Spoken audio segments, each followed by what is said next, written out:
Hello, everybody. Today we're going to teach you about the power of introductions and conclusions. So, before we begin, allow us to introduce ourselves.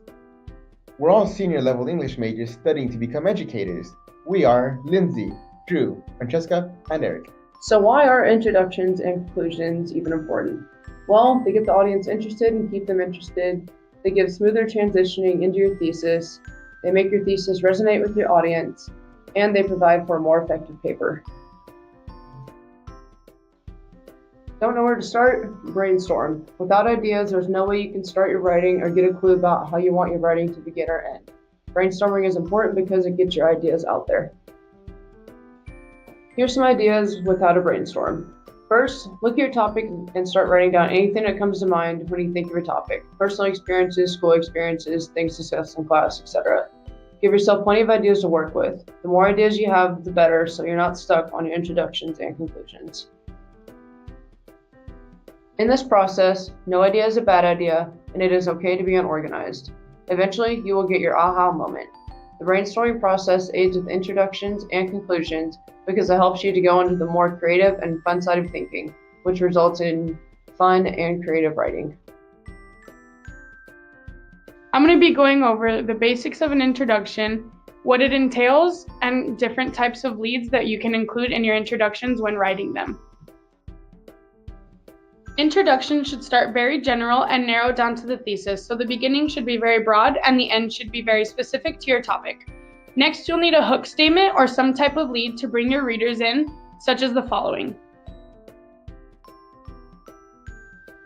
Statistical leads state facts that stun the audience and make them want to know more about the topic you're writing about. Question leads are a compelling question that's asked by the writer to have the audience reflect and open up about your topic. Finally, the direct lead is a statement that assumes the reader already wants to know more about the topic, so the author just jumps right in. An example sentence for a statistical lead is, in a 10-year period, the number of students earning an education degree declined by 5%. But make sure that your stats are reputable and that you're citing your sources.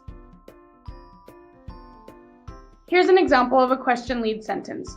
Have you ever wondered how people can turn simple ideas into multi-million-dollar companies? Now we have an example of a direct lead, which is the most common. Dogs make fantastic companions in just about every household. So, in order to write a conclusion, you structure it as a backwards introduction. This means that they begin narrow with the thesis and end up more general with the conclusion ending sentence, sort of like a pyramid. First, you will have to emphasize and reinforce your main point by restating your thesis. Then, you provide a climax thinking statement that connects the thesis and last sentence together.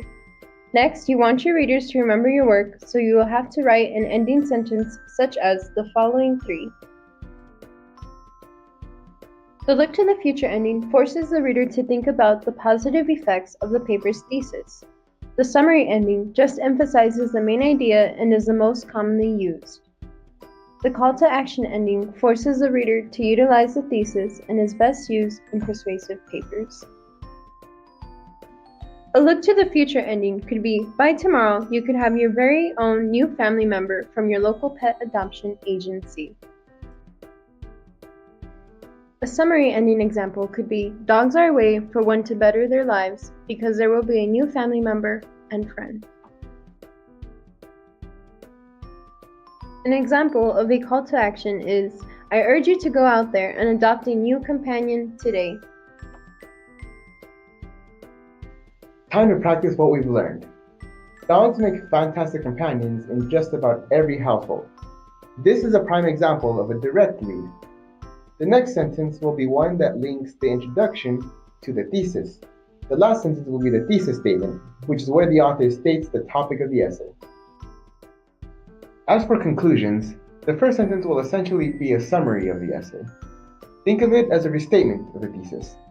The next sentence acts as a link between the first and final sentence to prepare the reader for an upcoming close. The last sentence here is a summary conclusion, which sums up the entire essay. For more information, please feel free to visit our resources. Thank you for listening to our presentation. Best wishes from Lindsay, Drew, Francesca, and Eric.